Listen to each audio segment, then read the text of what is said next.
پھر جب وہ ہنگامہ عظیم برپا ہوگا جس روز انسان اپنا سب کیا درا یاد کرے گا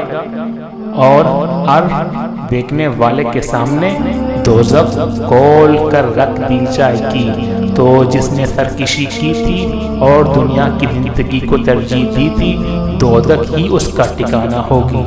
اور جس نے اپنے رب کے سامنے کھڑے ہونے کا خوف کیا تھا اور نفس کو بری خواہشات سے باز رکھا تھا جنت اس کا ٹھکانہ ہوگی۔ یہ لوگ تم سے پوچھتے ہیں کہ آخر وہ گھڑی کب آ کر ٹھہرے گی، تمہارا کیا کام کہ اس کا وقت بتاؤ، اس کا علم تو اللہ پر ختم ہے، تم صرف خبردار کرنے والے ہو ہر اس شخص کو جو اس کا خوف کرے۔ جس روز یہ لوگ اسے دیکھ لیں گے تو انہیں یوں محسوس